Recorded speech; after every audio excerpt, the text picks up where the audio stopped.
Halo, apa kabar Mas? Apa kabar? Baik, Mas. Mantap. Senang berjumpa dengan saudara pada hari ini. Dan seperti kata pepatah, tak kenal maka tak sayang, ya kan? Jadi supaya para audiens sayang kepada saudara ini, jadi silakan saudara memperkenalkan dirinya. Nama saya nama panjang ya, Hastu Danur Seto. Biasa dipanggil sama teman-teman itu Danur. Nah, umur saya itu masih 19 tahun, kelahiran 2001, asli Jogja. Jadi saya panggil Mas Danur aja ya. Bisa. Dan kayaknya Danur ini ternyata sudah mulai legenda ya nama Danur, karena udah sampai jadi film horor juga gitu kan? Benar. Iya. Jadi sekarang apakah Mas Danur tinggal di kos atau rumah sendiri? Kebetulan saya tinggal di rumah sendiri, soalnya juga dekat dari kampus kan. Tinggal kayak belok kanan, keluar rumah belok kanan sampai kampus gitu. Oh, sama orang tua gitu ya? Apakah ada saudara gitu? Aku anak tunggal. Anak tunggal, disayang orang tua gitu ya? Paling disayang, sangat disayang satu-satunya. Oh gitu. Omong-omong nih ya Mas, setelah pembicaraan saya dengan Mas Danur sebelum interview ini, bisa disimpulkan bahwa Mas Danur mempunyai kelebihan yang tidak dimiliki oleh banyak orang pada umumnya. Bisa dijelaskan apa kemampuan yang dimiliki Mas Danur ini? Eh, Bisa, ini sebenarnya bukan nggak banyak orang yang punya, banyak orang yang punya, tapi sebenarnya itu mungkin mereka nggak nunjukin aja gitu loh. Ini kalau di kalangan, jadi kebetulan tuh saya itu lahir sebagai seorang indigo gitu ya. Tapi kan indigo itu banyak macam-macam, ada maksudnya itu kategorinya apa, pembagiannya tuh banyak gitu loh. Kebetulan aku indigo itu yang kayak misalnya bisa ya lihat semacam kayak makhluk halus gitulah, kasarnya bisa dibilang makhluk halus yang kelihatan gitu ya. Bahasa bahasa yang bisa diterima orang tuh lihat setan gitu ya biasanya gitu. Wah, luar biasa sekali ya Mas Danur. Jadi sepanjang pengalaman Mas Danur, apakah ada makhluk-makhluk astral? Saya panggilnya makhluk astral aja ya. Betul. Yang Mas Danur lihat yang mempunyai bentuk-bentuk yang paling membekas di pikiran Mas Danur. Misalnya yang rupanya paling ngeri lah, atau paling besar, paling kecil, bisa dijelaskan?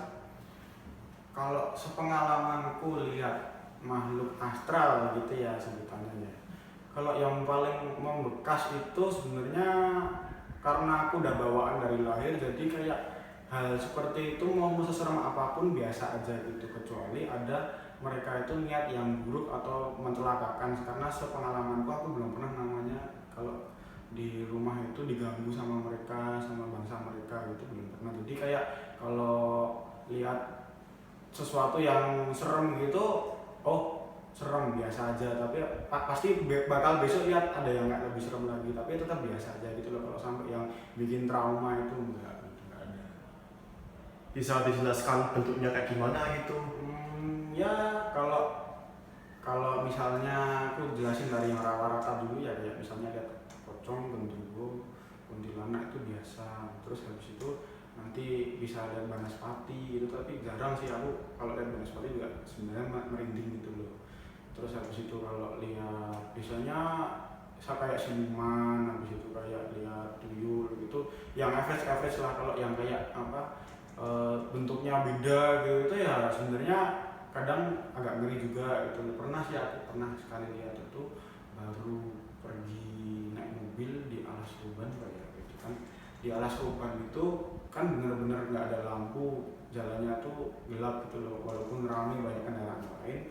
Ya itu sebutannya ya kalau dalam agama Islam itu namanya aku lihat itu namanya jin ifrit. Jin ifrit itu yang bener-bener kayak kalau kalian tahu film Hellboy gitu. Nah itu bener-bener merah gitu kan, ada tanduknya, itu bener-bener jin tipikal setan-setan yang ada di Alkitab itu ya gitu. Itu ada beneran namanya jin ifrit. Itu umurnya usianya bisa kayak 2000, bisa kayak 3000 tahun gitu. Bener-bener jahat tuh, pure kejahatan gitu. Itu yang serem tuh seperti itu gitu. Oh gitu. Kejahatan apa yang jin ifrit ini bawa kepada manusia?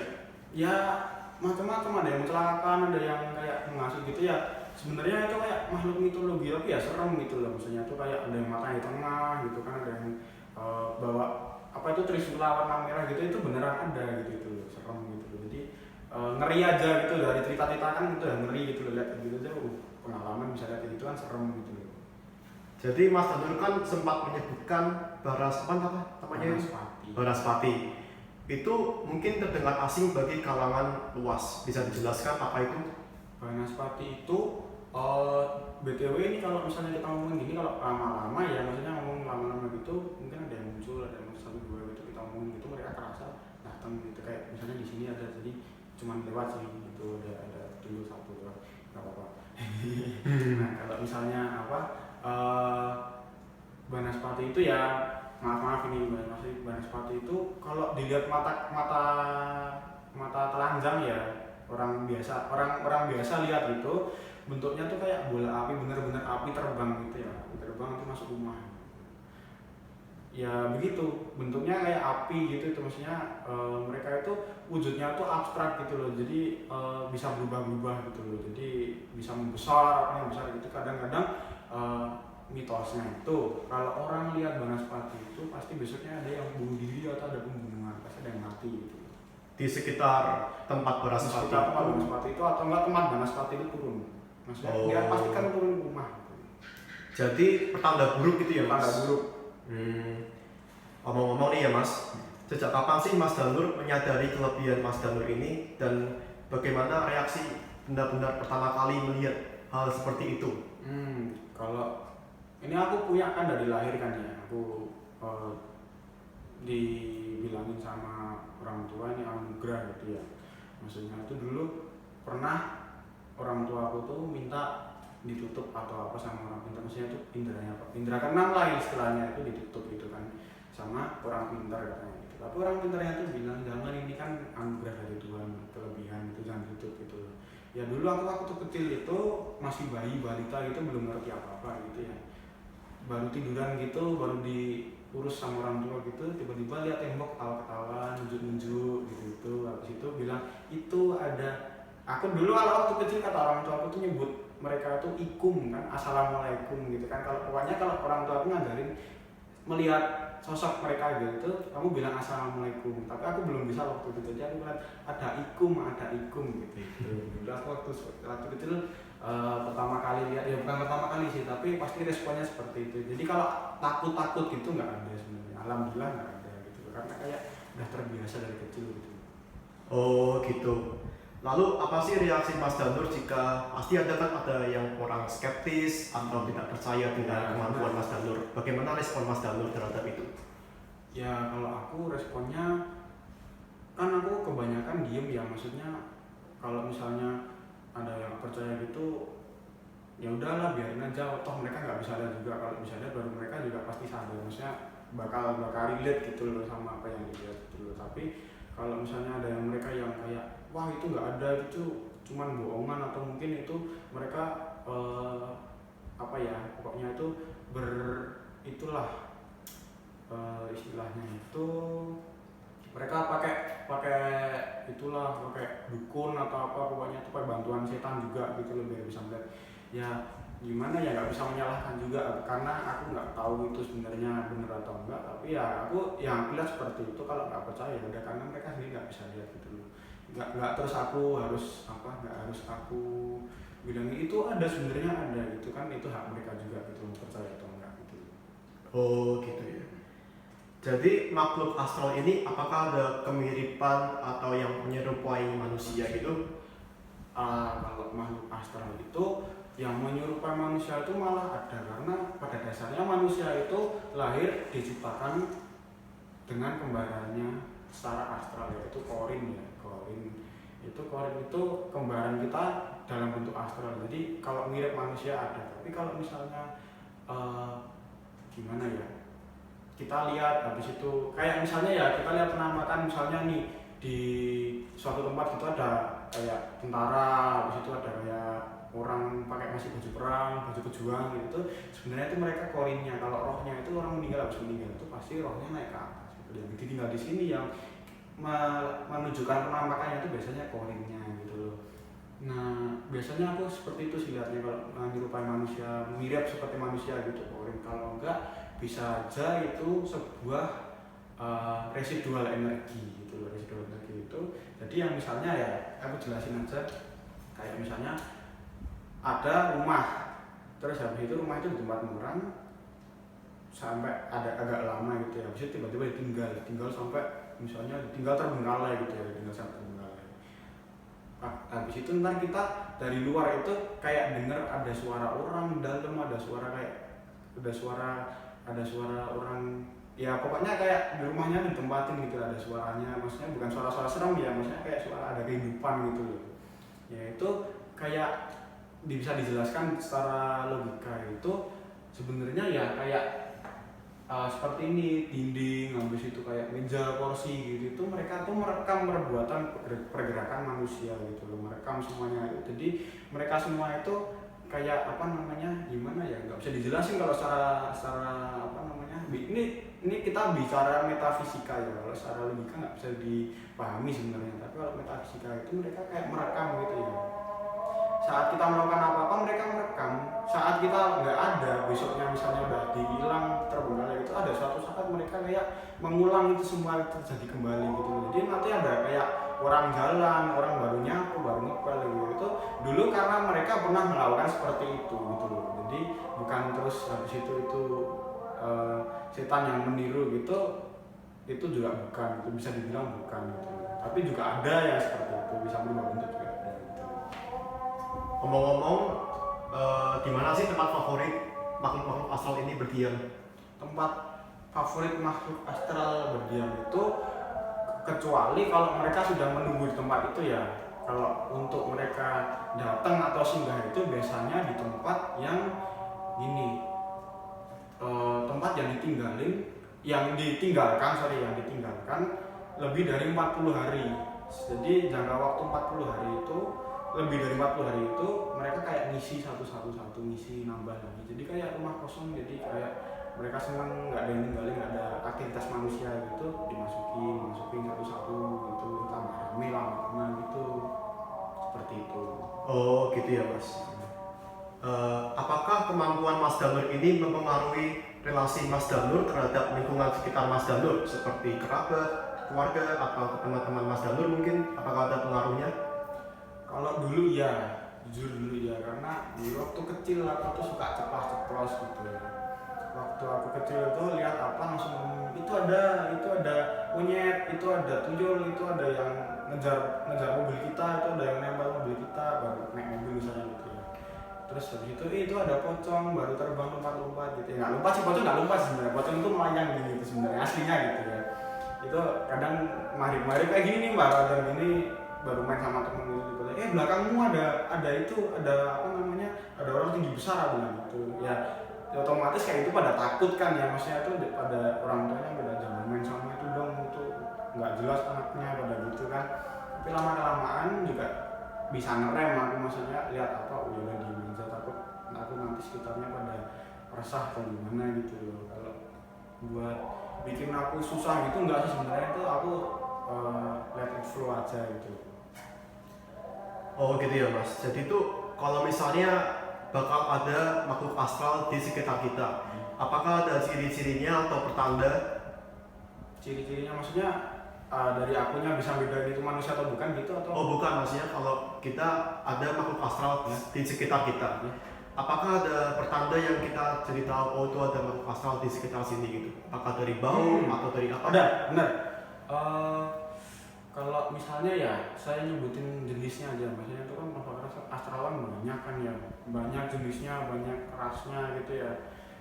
Kayak misalnya yang umum-umum aja ya, itu pasti ada baunya, pasti ada nanti kayak hawa gitu ya, kayak hawa ada orang datang. Bisa nggak sih ngerasain misalnya ya, kita baru di kamar tiduran sendiri gitu, terus ada orang mau lewat dari depan kamar kita gitu, rasanya kayak ada yang bener-bener ada yang mau lewat gitu kan, rasanya tiba-tiba beneran yang lewat gitu ya. Itu rasanya ada beneran gitu loh, kayak ada angin atau mungkin ya, tapi kebanyakan bau sih ya kalau aku ya, selama pengalamanku ya. Misalnya kita sebut aja kayak genderuwo gitu ya. Genderuwo itu, tahu kan genderuwo yang kayak apa, badannya gede, hitam, berbulu semua kayak kera, tapi tingginya 3 meter, 4 meter gitu, 2 meter gitu kan. biasanya kalau ada genderuwo gitu, kalau buat orang yang nggak bisa lihat ya, orang awam gitu ya, mereka bakal nyium bau, biasanya bau keceren, bau got, bau kalen, bau pokoknya bau selokan gitu ya, bau got gitu, tapi nggak pada tempatnya, maksudnya itu sekitar nggak ada got, nggak ada sama sekali, nggak ada selokan gitu, tapi tiba-tiba bau dan tiba-tiba bau gitu loh, nggak ada kayak apa angin datang gitu tiba-tiba bau. Nah itu biasanya pertanda, dan beneran biasanya begitu, itu genderuwo. Nah kalau misalnya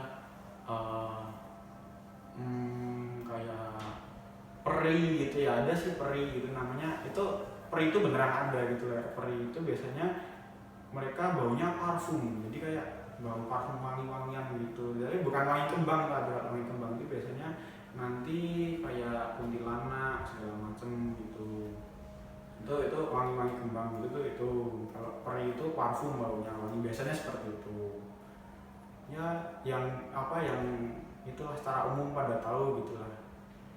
Apakah ada perbedaan antara aktivitas makhluk asal ini tergantung pada kondisi waktunya, misalnya seperti siang atau malam, apakah ada pengaruh bagi aktivitas makhluk ini? Ada.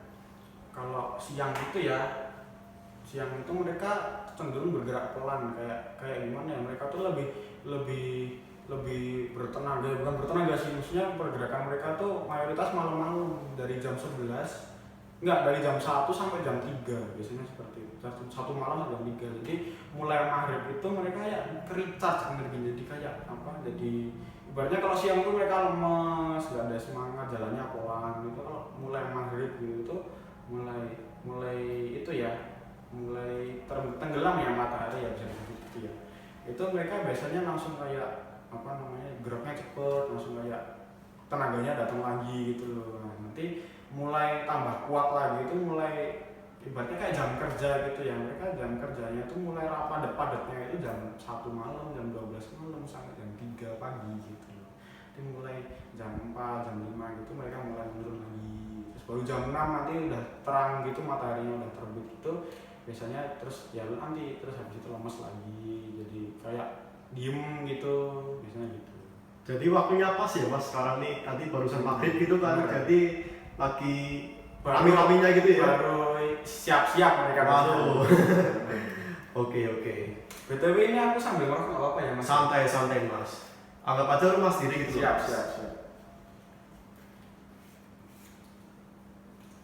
Monggo. Yuk. Jadi bagaimana Mas Danur membedakan sifat-sifat makhluk astral supaya kita tahu mana yang jahat atau yang baik atau mungkin netral gitu? Bedainnya gimana gitu ya mas? Kalau untuk bedain biasanya ya nggak tahu kalau orang indigo lain membedakannya gimana. Kalau aku personally lihat matanya ya misalnya, maksudnya mereka itu dari matanya atau dari auranya mereka bisa ngomong, maksudnya mau interaksi, mau komunikasi mereka bisa gitu loh. Jadi aku ngeliatin matanya gitu, kadang-kadang memancarkan aura misalnya kayak biru gitu ya, mereka tandanya itu secara garis besar tuh kayak baik lah, maksudnya nggak mau mengganggu gitu loh. Tapi kalau matanya auranya kayak merah gitu tuh kayak jahil, nakal, mau mengganggu, atau mereka kayak nggak suka gitu loh, ibaratnya gitu. Jadi kalau misalnya membedakan baik atau buruknya, kita, kalau aku secara individu, maksudnya itu personalnya nggak bisa komunikasi, maksudnya ngomong sama mereka ya, tapi kayak mereka tuh mau apa aku bisa paham gitu. Maksudnya mereka bicara apa, mereka tuh nggak ngomong secara bahasa Indonesia atau apa gitu, kayak aku jarang sih dengar mereka ngomong keluar vokalnya gitu, nggak, tapi kayak aku tuh bisa paham, jadi kayak tiba-tiba kayak telepati gitu, bisa paham maunya mereka apa, mereka mau ngomong apa gitu loh, gitu biasanya gitu. Dari pikiran gitu ya mas? Kalau aku sendiri gitu. Oh gitu ya. Omong-omong nih ya mas, dari logatnya Mas Danur ini saudara mencerminkan bener-bener Jawa Tulen gitu ya, orang Jawa Tulen. Ya, saya ada di Jawa, Mantap. ada di Jogja dari kecil sampai besar. Oh gitu. Omong-omong soal itu, apakah ada alasan spesifik kenapa di Indonesia, terutama di Pulau Jawa ini masih kental dengan unsur-unsur mistisnya? Sebenarnya karena apa ya? Mungkin cerita sejarah ya kita ya. Sebenarnya nggak usah sih sebenarnya. Karena mungkin ada yang lebih tahu gitu. Tapi kalau misalnya salah tolong dikoreksi, aku nggak apa-apa jelasin dikit ya. Monggo. Dulu itu aku aku cuman ngambil referensi. Aku juga suka nonton channel YouTube dari channel-channel lain gitu ya, mereka yang membahas tentang apa namanya sejarah dulu kayak gimana di Jawa itu gimana. Itu ada namanya channelnya Kisah Tanah Jawa, nggak apa-apa sebut ya mas. Ya silakan nggak apa mas. Yang apa paranormalnya namanya Hao itu kalau kalian tahu ya.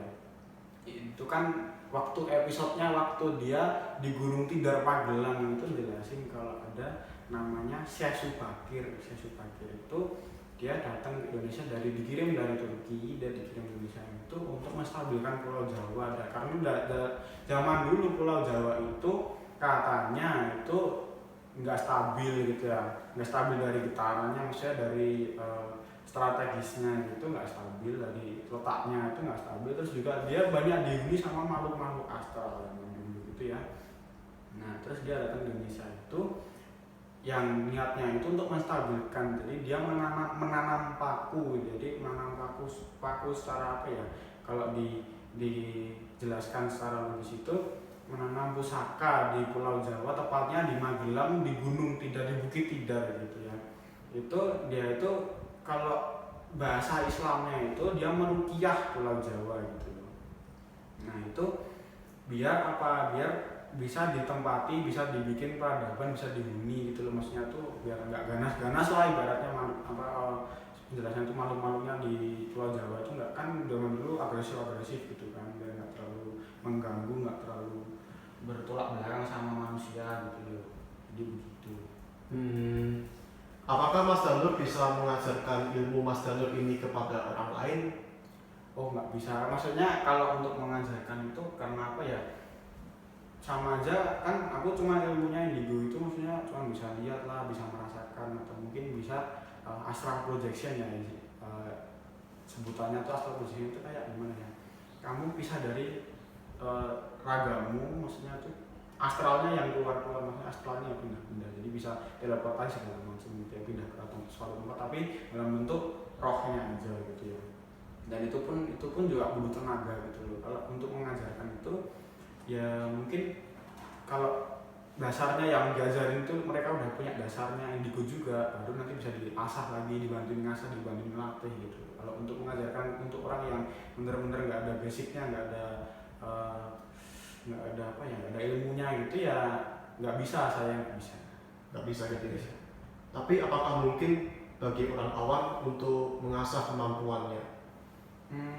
Kalau untuk mengasah kemampuan biasanya itu nanti kayak apa ya, dibuka mata batinnya gitu ya. Tapi kalau untuk aku sendiri nggak bisa buka mata batin gitu loh, soalnya orang bisa buka pun belum tentu bisa nutup gitu loh. Jadi kalau orang nggak kuat, nggak ada pengalaman, nggak ada basic, atau mungkin nggak ada ilmu, nggak diberi anugerah seperti itu, dibuka mata batinnya, kalau nggak kuat mereka bisa pingsan, bisa kesurupan gitu loh. Karena pada dasarnya kita melihat penampakan itu sebenarnya kita melihat, misalnya melihat ujung tembok gitu ya, di ujung tembok itu kita ngeliatin terus itu, padahal sebenarnya ada sosok di situ, kita ngeliatin terus itu sampai kita lemas gitu ya, bisa ngeliatin sampai lemas gitu, tiba-tiba muncul sendiri gitu, karena pas sebenarnya mereka ada di sana dari tadi, tapi mereka menyerap energi kita gitu, energi kita yang diserap dari mereka itu dibikin sama mereka, diubah menjadi tenaga biar bisa menampakkan diri mereka gitu loh. Jadi kadang-kadang kita melihat penampakan itu jadi terus habis itu jadi lemas, habis itu bisa apa namanya, terus lesu gitu ya, seperti itu. Kalau orang melihat penampakan misalnya dibuka mata batinnya langsung kayak ibaratnya ya ember gitu ya, kalau misalnya ciduk gitu ya, dikasih air seember gitu, habis itu kan budak-budak tuh kalau bahasa Jawanya gitu kan ya. Nah itu sama kayak orang pertama kali dibuka mata batinnya, pertama lihat langsung banyak gitu, langsung dikeliling serbu gitu kan, nggak kuat, langsung pada nyerap energi dia, langsung pasti ada yang kesurupan. Karena apa? Semakin terserap energinya kita, semakin kita tuh lemah nganunya, semakin lemah jiwanya gitu, bisa kemasukan, kerasukan gitu. Nah kalau semakin nggak kuat bisa pingsan dulu. Jadi seperti itu. Jadi selain kemampuan indigo Mas Danur ini, apakah ada kemampuan spiritual lain yang Mas Danur kuasai? Kalau indigo kan macam-macam, ada 4 ya. Ada time travel itu ya apa, teleportasi itu melalui time travel. sama dia teleportasi, bisa bisa jiwa raga, bisa cuma jiwa doang gitu ya. Terus habis itu ada yang kayak dia itu sosiologi, terus ada yang kayak misalnya ngobatin gitu ya. Di satunya ada yang kayak lihat, maksudnya cuma bisa lihat aja, misalnya melihat indera keenam lah istilahnya begitu. Jadi dan ada yang punya sense, maksudnya itu punya kayak kepekaannya tinggi gitu loh, maksudnya itu dia bisa memprediksi, bukan prediksi ya, dia bisa habis ini akan terjadi, maksudnya habis ini bakal ada apa-apa gitu, bisa tahu gitu loh, pokoknya rasa indera perasanya kuat gitu loh. Nah, tapi kalau untuk aku jelasin dulu ya, tapi untuk kalau orang bisa melihat masa depan itu sebenarnya indigo tuh nggak ada, sebenarnya tuh nggak ada orang bisa melihat masa depan, karena apa? Pada dasarnya seperti itu kan mendahului Tuhan ya, mendahului yang mendahului waktu ya, seperti itu. Sebenarnya itu nggak ada, cuman penjelasannya itu mereka cuman bisa lihat gambaran, pokoknya itu gambaran intinya itu cuman sejelas aja, dan itu kan bisa bener bisa salah gitu. Kalau untuk lihat habis ini ditebak, habis ini ada misalnya ada kecelakaan, terus habis itu mobilnya Avanza, habis itu nabrak motor, habis itu beneran terjadi, itu nggak ada. Pasti itu cuma gambaran, sebuah kilatan gambaran, dan bisa bener bisa meleset gitu. Kalau lihat bener-bener nggak ada. Nah kalau tadi pertanyaan apa, sorry? Tadi apa kemampuan lain Mas Danur selain indigo ini? Nah kalau kemampuan saya personally itu pribadi itu bisa melihat mereka, bisa pokoknya intinya itu melihat makhluk astral ya. Sama dulu aku cuma pengalaman ya 2 kali, itu bisa astral projection, atau bisa dibilang roh sama badannya itu bisa, terus habis itu bisa pergi kemana-mana gitu. Dan itu yang pertama kali itu secara nggak sadar, yang kedua secara sadar, maksudnya itu willingly gitu loh, maksudnya itu bener-bener niat begitu gitu loh. Tapi itu juga butuh tenaga, butuh energi, jadi habis balik lagi itu bener-bener pusing, capek, bener-bener kayak capek banget gitu loh.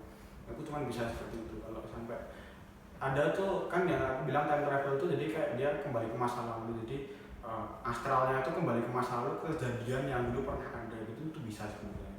Kalau itu belum bisa, lebih tinggi lagi. Jadi belum bisa time travel ini ya? Oh. Lalu kan biasanya kita lihat ada banyak penampakan hantu atau gambaran makhluk halus di media gitu ya Mas. Lalu apakah pendapat saudara Danur, Mas Danur ini tentang gambaran hantu di platform hiburan sekarang ini, jadi kayak apakah itu akurat atau gimana? Untuk di mana, di Indonesia atau di keseluruhan? Nah, kan kenapa aku jelasin kenapa kebanyakan orang lihat penampakan pocong, kuntilanak, terus habis itu segala macam, karena apa? Yang disajikan di hiburan-hiburan, di media-media itu kan mereka-mereka aja gitu.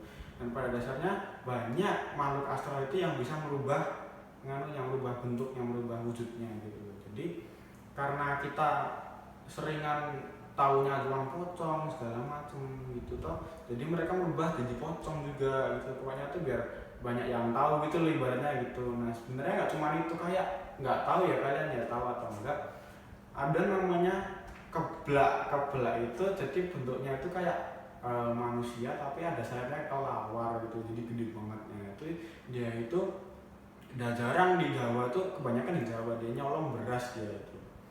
Jadi gede gitu ya, kayak kelawar gede banget gitu. Nanti kalau terbangnya kan belok gitu, soalnya seperti makanya itu. keblak ini namanya. Namanya keblak. Jadi karena itu udah lama nggak ada yang dengar, udah lama nggak ada yang tahu. Karena apa?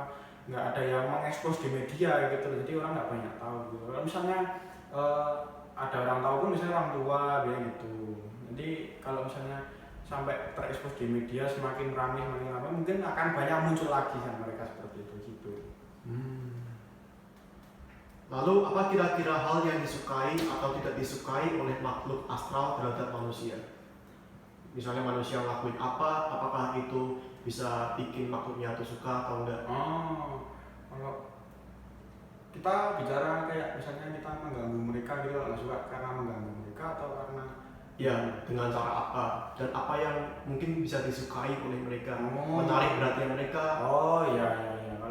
untuk kita bilang suka dulu gimana ya bisa dijelasinnya ya, mungkin kalau hal yang menarik mereka itu kayak misalnya bau-bauan lah mungkin, atau mungkin disukai mereka ya mungkin kayak tempat kosong gitu lah, tempat kosong yang aku bilang tadi, misalnya tempat yang ada tempat hari itu mereka bisa menetap di situ gitu. Terus habis itu kalau ada yang maaf ya misalnya menstruasi gitu ya, terus habis itu pembalutnya dibuang sembarangan gitu, itu menarik ekstensi kuntilanak. Kayak mereka tuh suka aja sama darahnya gitu, diisep-isep gitu, nggak tahu gimana juga, aku nggak paham gitu. Pernah lihat soalnya, jadi kayak di pembuangan sampah gitu ya, malam-malam itu buang sampah gitu, ada kuntilanak ngerayap gitu, dicium-cium gitu. Terus itu kayak kalau misalnya nih cowok-cowok nih ya yang suka gitu ya itu jangan buang sembarangan itu sampahnya, itu jangan dibuang sembarangan, karena itu menarik juga sama peri itu suka sama yang kayak gitu sama mereka, nggak tahu diapain pokoknya dicium-cium lah, suka lah mereka gitu ya. Gitu aja sih biasanya aku tahunya cuma gitu sih. Kalau genderuwo itu biasanya genderuwo itu dia sifatnya mesum ya, misalnya kalau misalnya ada cewek gitu kos-kosan gitu, terutama ya kos-kosan gitu, terus dia banyak di kamar, maksudnya tuh cuman pakai baju minim atau segala macam gitu, kadang tuh menarik sama mereka, menarik perhatian mereka gitu. Kadang masuk kamar baru tidur, nanti nggak tahu diapain. Itu kan banyak tuh kasus hamil anak genderuwo gitu, diambil genderuwo gitu, nyamar jadi cowoknya atau gimana, terus habis itu esek-esek gitu lah, habis itu keluarnya genderuwo itu, karena pada dasarnya mereka sifatnya musuh dan mereka suka sama lawan jenis itu, mereka manusia gitu. Begitu ya, aku taunya seperti itu sih, maksudnya tuh baru sebatas itu sih. Tapi kalau kayak mungkin kayak tuyul gitu ya, kayak tuyul gitu kan mereka suka nyuri uang gitu. Sebenarnya enggak sih, mereka tuh kayak dipekerjakan aja loh sebenarnya. Tuh mereka tuh aslinya sukanya main gitu, kasih mainan gitu, kayak misalnya kita kasih ember isinya air gitu kan sama cermin gitu, mereka mainan, mereka kayak suka mainan gitu.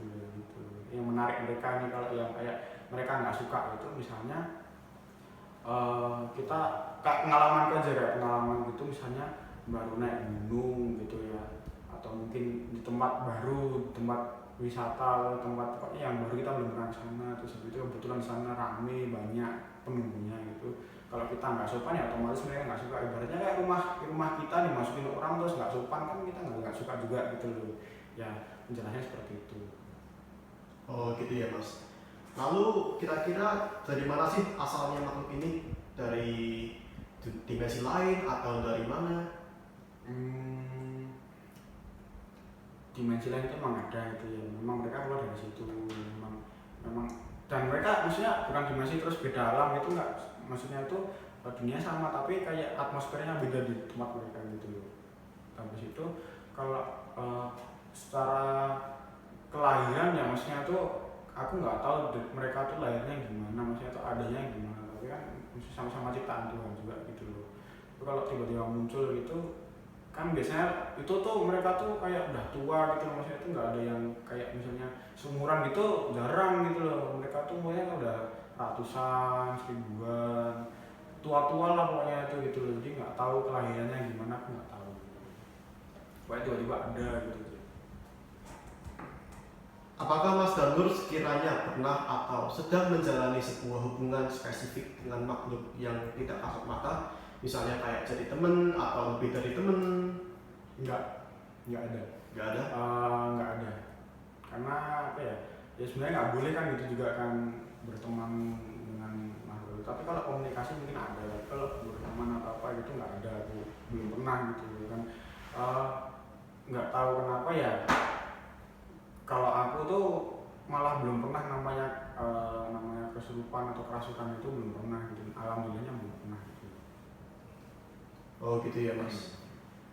Lalu by the way ya Mas, jujur aja nih, apakah Mas Danur merasakan adanya makhluk astral atau yang aneh-aneh di ruangan ini atau di tempat terdekat sini? Enggak. Nggak ada? Nggak ada. Bersih ya mas? Bersih. Oh gitu. Oh iya, saya rasa cukup. Saya rasa udah banyak pengetahuan yang mas. Gimana? Nggak apa-apa.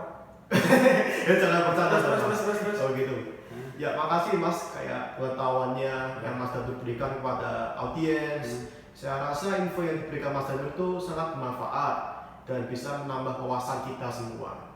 Jadi terima kasih atas waktunya mas Danur. Sama-sama. Ya. Terima kasih sudah bisa sharing-sharing juga. Ya. Tapi ngomong beneran bersih kan mas ruangan sini? Bersih kan? Bersih. Beneran bersih. Oh iya udah. Cuma tadi ada lewat aja nggak apa-apa. Apa ini? Jadi yang aku sebut tadi ada tuyul lewat satu lari itu. BTW tuyul itu lucu loh bentuknya itu. Jadi bisa nanti matanya satu, bisa matanya di sini, terus nggak simetris gitu, terus mulutnya biasanya gini tuh, jadi gini. Waduh. Gitu. Oh gitu ya mas. Oh ya udah. Ya silakan diusir tuyulnya kalau bisa. Oh udah pergi ya. Oh ya udah. Ya makasih ya mas berjalan kami. Makasih juga mas dan Oh, iya. berikan waktu.